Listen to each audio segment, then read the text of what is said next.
안녕하십니까. 독서하는 마라토너 박정필입니다. 자, 이곳 잠실 나들목에서 서쪽 방향을 촬영하고 있습니다. 현재 시각은 2023년 5월 1일 월요일 근로자의 날입니다. 아침 6시 36분 정도 됐는데요. 제가 자전거를 타고 동쪽 방향으로 이동하면서 계속 촬영하겠습니다. 화이팅! 자, 뒤쪽에는 잠실 한강공원이 쭉 펼쳐져 있습니다.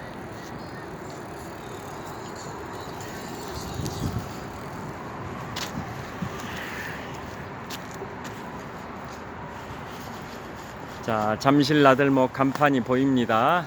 전방 2km 정도 지점에 잠실 종합운동장이 있습니다.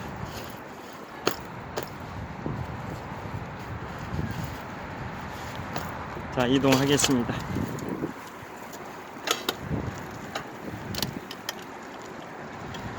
자, 오늘은 5월 1일 근로자의 날이고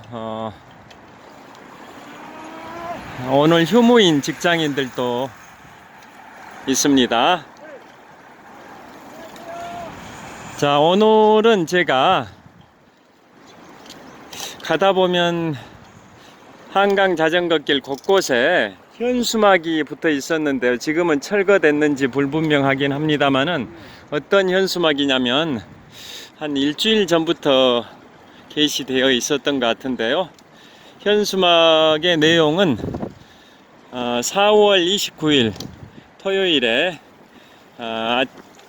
0시부터 24시까지 24시간 동안 잠수교를 전면 통제한다라는 내용이었습니다.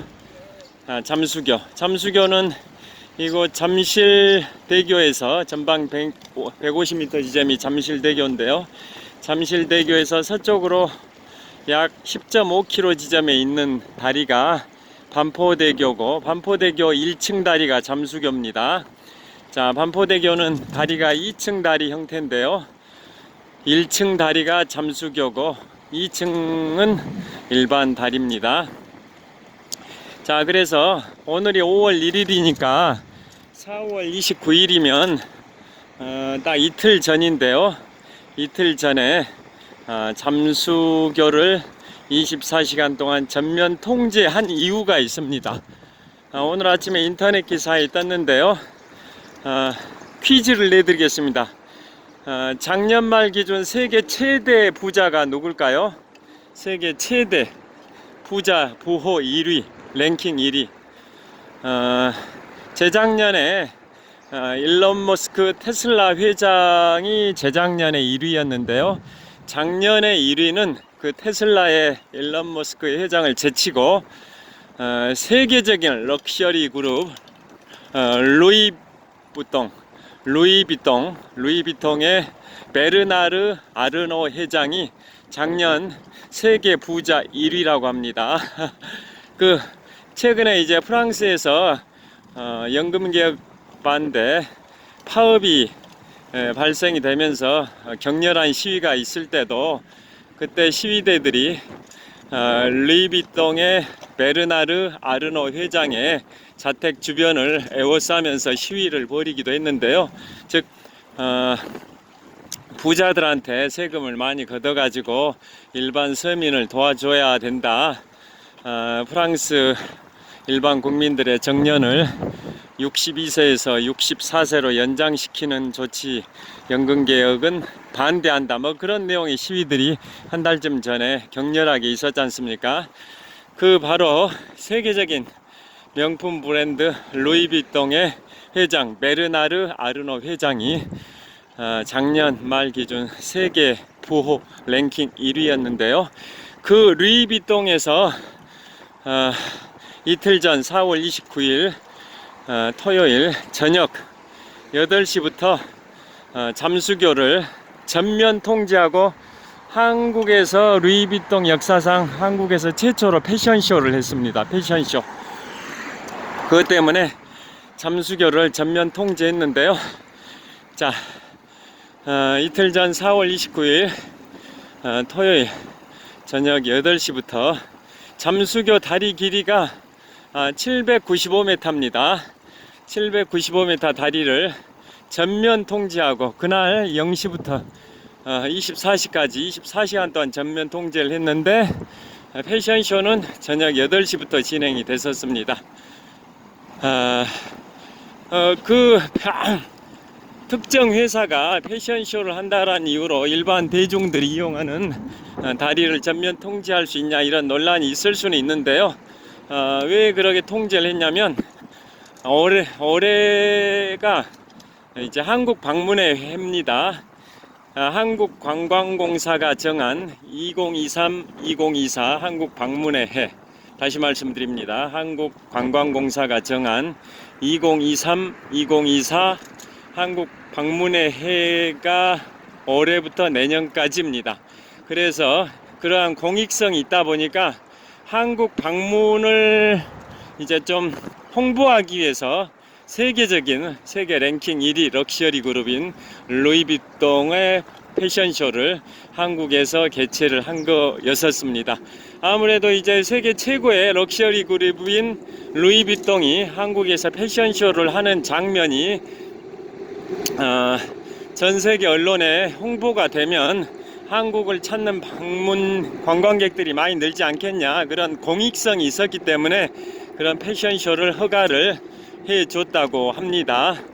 자, 그래서 그 패션쇼는 795m짜리 잠수교는 이렇게 수평면으로 쭉 뻗어 있는 다리가 아니라 저 북단 쪽으로 가게 되면 약간 쭉 오르막길도 있고 또 끝부분에서는 내리막길도 있고 이렇게 굴곡이 있습니다. 굴곡, 약간 곡면도 있다라는 뜻입니다.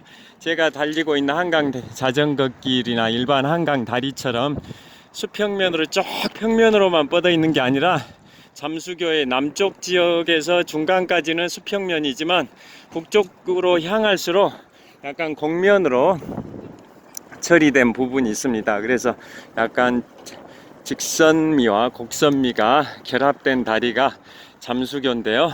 왜 잠수교냐? 다 아시다시피 비가 많이 내리면은 한강에 한 30개 다리 중에 가장 먼저 침수가 되는 다리가 잠수교다. 그래서 잠수교라고 칭하게 됐고, 한강 홍수 통제를 하는 기준도 잠수교 다리에 수위가 어느 정도 올라왔냐에 따라 홍수경보, 홍수주의보를 발령내는 그런 기준점이 되는 다리가 바로 잠수교입니다.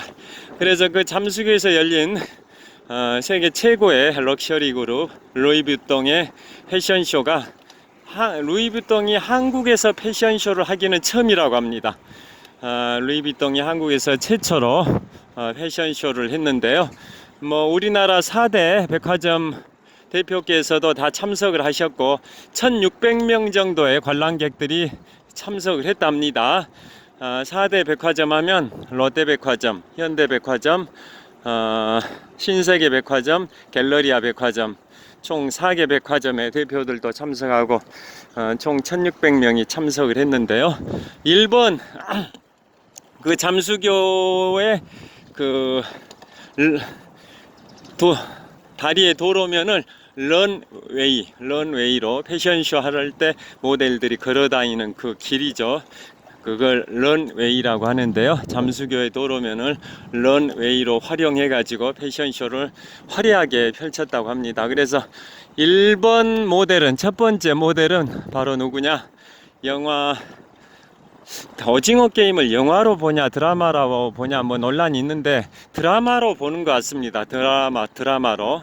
자, 드라마 오징어 게임의 감독이었던 황동혁 감독이 그 루이비통의 패션쇼를 무대 연출을 했다고 합니다. 무대 연출.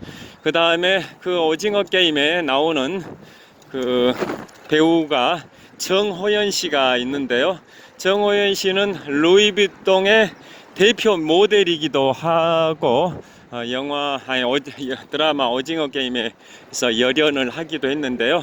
그 정호연 씨가 이번 루이비통의 한국 패션쇼, 잠수교에서 개최된 한국 패션쇼에 1번 첫 번째 모델로 출격을 했다고 합니다. 그럼 왜 잠수교를 그 패션쇼 장소로 정했냐? 그것은 바로 잠수교는 서울의 역사와 미래가 공존하는 공간이고, 그 다음에 서울의 정서가 담긴 장소다. 그래서 잠수교로 정했다고 합니다. 다 아시다시피 우리 한양 서울은 조선왕조가 1392년에 건국이 되고, 조선왕조가 518년 동안 존속하다 1910년에 일제강점기에 들어가면서 역사 속으로 사라졌는데요. 조선왕조 기간 518년에다가 그 이후 일제강점기, 또 그리고 우리나라 광복 이후 대한민국 다 합해가지고 600여 년, 600한 얼마죠? 1392년부터니까 한 631년 정도 되죠. 631년, 1392년 조선 건국 때부터 올해 2023년까지 631년 동안 이곳 서울은 우리나라의 수도였지 않습니까? 그래서 그 수도의 중심이 바로 잠수교다. 그래서 잠수교는 우리나라의 역사와 또 미래가 공존하는 공간이고 서울의 정서가 깃들어 있는 공간이어서 잠수교를 패션쇼 장소로 정했고, 그 옆에 삼광도라 해가지고 세빛둥둥섬 있죠. 인공섬. 거기가 우리 서울에 딱 지리적으로도 중심인 것 같습니다. 그래서 그곳에서 패션쇼를 했답니다.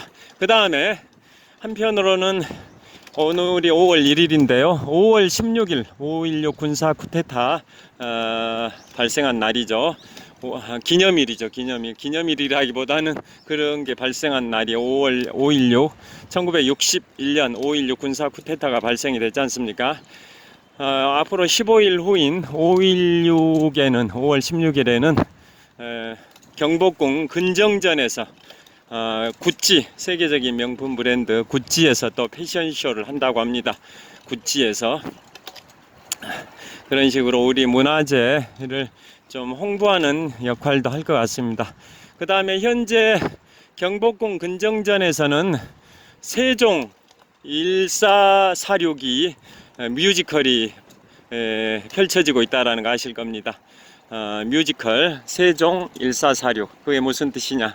자, 세종대왕께서 훈민정음을 반포한 연도가 1446년입니다.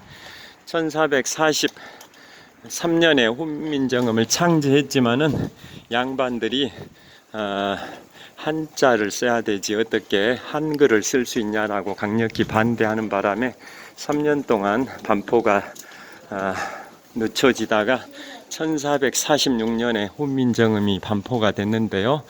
그래서 세종대왕께서 묻혀 계시는 경기도 여주 영릉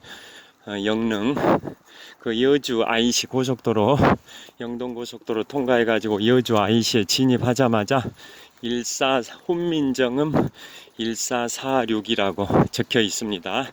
1446년에 훈민정음이 반포됐다라는 뜻입니다. 그래서 뮤지컬 제목 세종 1446이 현재 경복궁 근정전에서 계속 공연이 되고 있는데요. 그곳에서 5월 16일에 세계적인 명품 브랜드 구찌에서도 패션쇼를 한다고 합니다. 자, 그 다음에 그러면 이틀 전 4월 29일에 세계적인 명품 브랜드 루이비통에서 잠수교에서 패션쇼를 했다고 말씀을 드렸는데요. 그러면 그 4월 29일은 어떤 날이냐, 그것에 관하여 역사에 관해서 말씀을 드리겠습니다. 자, 4월 29일은 윤봉길 의사께서 일제강점기 1932년 4월 29일에 상하이 홍커우 공원, 지금은 명칭이 루신공원으로 바뀌었는데요. 그 당시 상하이 홍커우 공원에서 일본 정승 기념일에 운집한 그 일본 육군 대장 등을 상대로 물통 폭탄을 투척해 가지고 그 일본의 육군 대장 등을 폭사시켰던 윤봉길 의사 기념입니다. 기념 의거가 발생된 그 날이 1932년 4월 19일인데요. 그 의거 발생 91주년이었죠.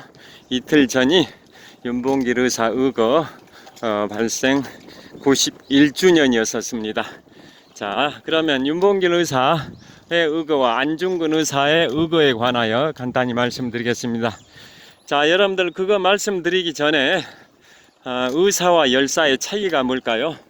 윤봉길 의사, 안중근 의사, 유관순 열사, 이한열 열사 그러지 않습니까? 의사와 열사의 차이가 뭘까요? 퀴즈입니다. 퀴즈. 의사는 무력을 사용하는 겁니다. 폭탄이나 총기 이런 무력을 사용한 게 의사고, 그렇지 않고 그런 무력을 사용하지 않고 평화적으로 시위를 하고 행동을 하는 것을 열사라고 합니다. 그래서 유관순 열사는 평화적으로 충남 천안 병천면의 아우네 장터에서 1919년 3.1 독립운동을 평화적으로 했지 무력을 사용해서 시위를 한 건 아니었습니다. 그래서 유관순 열사라고 하고, 1987년 6월 9일 연세대 이한열 열사가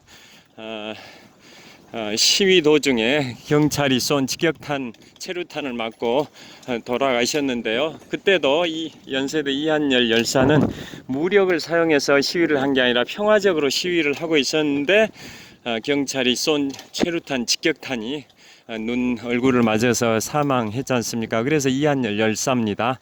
그에 반해서 윤봉길 의사는 1932년 4월 29일에 상하이 헝커우 공원에서 물통 폭탄을 던지는 폭탄을 사용하는 무력을 사용했고, 또 안중근 의사는 1909년 10월 26일 만주 하얼빈에서 총기를 사용해서 그 당시에 조선의 초대 통감 이토 히로부미 2등 방문을 저격을 해서 총기라는 무력을 사용했기 때문에 안중근 의사입니다.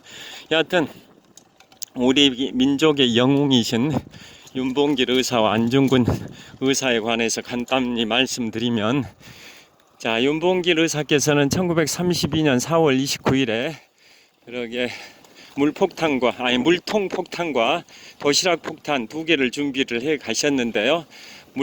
상하이 헝커우 공원에서 4월 29일에 먼저 물통 폭탄을 투척을 했습니다. 그리고 나중에 자결용으로 도시락 폭탄을 같이 준비를 했다라는 설이 많습니다. 그래서 일본의 육군 대장 등을 폭사를 시켰었는데요. 자, 그 의거를 감행하기 전에 우리 민족의 지도자 김구 선생과 마지막으로 시계를 교환하죠. 시계를 교환할 때 윤의사 그 나이가 24살이었고 그 당시에 충남 예산 고향에 어린 아드님이 두 분 있는 상태에서 국가와 민족을 위해서 가족이 계시는데도 불구하고 그러게 의거에 목숨을 걸고 의거에 나서신 분이 윤봉길 의사이신데요. 그래서 김구 선생과 마지막으로 시계를 교환하죠. 그때 윤 의사가 김구 선생께 했던 말이 있습니다. 선생님, 제가 가지고 있는 시계는 6원을 주고 구매했습니다. 선생님 시계는 2원짜리에 불과합니다. 그래서 저는 1시간 후면은 이 의거를 결행하고 죽을 목숨을 지금 바치고 의거를 하는 거기 때문에 1시간 후면은 이 시계가 아무 의미가 없습니다. 그래서 제가 가지고 있는 6원짜리 시계와 선생님이 가지고 계시는 2원짜리 시계를 교환하시죠 해가지고 윤 의사가 김구 선생과 시계를 교환했다라는 일화가 있고요. 그 다음에 윤 의사께서는 전방 150m 지점, 현재 동쪽 방향 전방 150m 지점에 천호역이고 소방차 지나고 있습니다. 자, 그 다음에 윤 의사께서 1932년 4월 29일에 의거를 일으키시고 그 다음에 바로 체포되셔가지고 일본으로 이제 압송이 되시죠. 그 다음에 일본에 제가 6년 전에 일본 오사카 교토 여행을 했었는데요. 일본 오사카에 오사카 성이 있습니다. 오사카 성. 일본을 천하통일한 도쿠가와 이에야스와 도요토미 히데요시의 아들인 도요토미 히데요시가 최후의 혈전을 벌였던 오사카성 전투가 있습니다. 그 오사카성 전투가 벌어졌던 오사카성 안에 중심에 천수각이 있습니다. 천수각 그 밑에 보면 그 도요토미 히데요시의 사당도 있는데요. 그 사당 바로 옆에 윤의사가 수감되셨던 장소가 있습니다. 왜 거기에 윤의사가 수감이 되셨었냐면 그 당시에 그 자리에 육군 일제강점기 때 일본 육군의 위수 형무소가 있었던 자리입니다. 형무소. 그래서 거기에 수감되셨다가 처형되기 이틀 전인가, 처형되기 이틀 전쯤에 다른 지역으로, 북쪽 지역으로 이감이 되셨습니다. 이감이 되신 상태에서 처형이 되셨었는데요. 뭐 쓰레기 하치장 옆에 오르는 계단 밑에다가 총살을 시킨 상태에서 거기에다 묻어놓고 일반인들이 밟고 지나다닐 수 있도록 그러한 극악무도한 일을 일제가 자행했다라고 알려졌는데요. 여하튼 나중에 김구 선생께서 해방 후에 귀국하시면서 가장 먼저 찾았던 게 바로 윤봉길 의사의 유해입니다. 그래서 현재 윤의사의 유해는 용산 효창공원의 삼의사묘역에 있습니다. 삼의사묘역. 세 분의 의로운 지사죠, 의사. 그 중에 한 분이 바로 이제 윤봉길 의사이시고요. 그래서 윤봉길 의사의 유해는 용산 효창공원에 안장이 돼 계시고요. 그렇지만 이제 안중근 의사의 유해는 아직도 못 찾고 있죠. 하여튼 윤봉길 의사께서 그러한 의로운 의거를 하셨는데요. 그거에 대해서 유명한 말이 있습니다. 중국의 장제스, 국민당의 총통이었던 장제스, 공산당의 지도자가 마오쩌둥이라면 국민당의 지도자가 장제스지 않습니까? 장제스가 이런 말을 했습니다. 중국군 100만 명이 못한 일을 조선의 한 청년이 해냈다. 그 윤의사의 의로운 정의로운 그러한 의거를 보고 중국의 국민당의 지도자 장제스가 했던 말입니다. 중국군 100만 대군이 못했던 일을 조선의 한 청년이 해냈다. 그 정도로 윤의사는 의로운 일을 하신 거고요. 그래서 그 이후에 우리나라 임시정부가 상하이에 있었고 후기에는 충칭으로 옮기기도 했는데요. 그 윤의사 의거 이후에 중국 국민당이 우리나라 임시정부를 전폭적으로 지원을 했었습니다. 중국 100만 대군도 못한 일을 조선의 한 청년 윤봉길 의사가 해냈기 때문에 그거에 감동을 받은 중국의 국민당의 총수 장제스가 우리 임시정부에 전폭적 지원을 했습니다. 그 정도로 유명하신 분이 윤봉길 의사시고요. 현재 서울시 서초구 양재동 시민의 숲에 매헌 윤봉길 의사 기념관이 있고 그곳에서 윤석열 대통령께서 대권 도전을 선언하셨죠. 2021년 6월경에 윤석열 대통령께서 대권 도전을 선언하신 장소가 바로 매헌 윤봉길 의사 기념관이었습니다. 윤봉길 의사와 윤석열 대통령은 같은 파평윤씨이십니다. 파평윤씨. 자, 그 다음에 안중근 의사는 1909년 10월 26일 만주 하얼빈에서 총기를 사용해서 그 당시에 조선의 초대 통감 이토 히로부미 2등 방문을 저격을 했는데요. 그거에 대해서 유명한 또 말이 있습니다. 즉 그 당시에 마오쩌둥이 공산당의 1인자라면 2인자가 쩌원나입니다. 쩌원나이 한자로 주은내입니다. 주은내. 마오쩌둥은 모택동이지만 쩌원나이는 주은내인데요. 중국의 주은내, 쩌원나이 총리가 이런 말을 했고 중국의 속담이기도 한데요. 어떤 말이 있냐? 혁명가가 되려거든 순원처럼 하고 산의 대장부가 되려거든 안중근처럼 해라. 그 정도로 안중근 의사를 격찬을 했습니다. 중국의 신해혁명을 일으킨 분이 1911년 10월 10일 쌍십절에 중국의 순원, 손문이죠. 손문이 신해혁명을 일으켜서 손문은 중국 공산당이든 국민당이든 양측으로부터 다 추앙을 받는 중국의 국부로 추앙받는 분이 손문 순원인데요. 그래서 중국인들은 혁명가가 되려거든 순원처럼 하고 사내 대장부가 되려거든 안중근처럼 해라 라는 말이 있을 정도로 안중근 의사의 의거를 격찬을 하고 있습니다. 자, 그리고 그 안중근 의사를 취조했던 미조부치 타카오 일본 검사도 이런 말을 했습니다. 자기가 지금까지 많은 사람을 접해왔지만 안중근처럼 위대한 인물을 본 적은 없다라고 일본의 그 검사마저도 안중근 의사를 취조했던 검사마저도 안중근 의사를 격찬했습니다.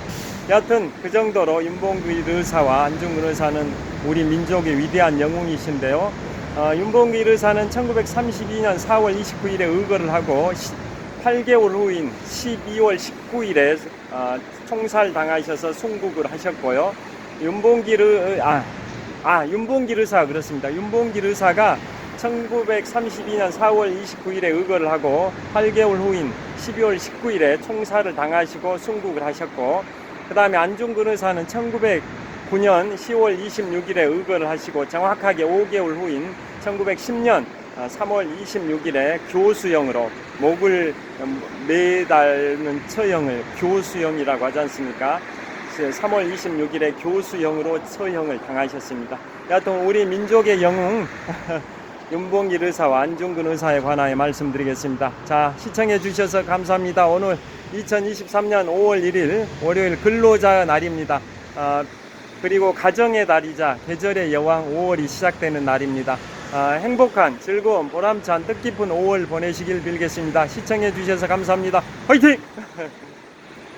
자, 현대백화점 천호점입니다. 감사합니다.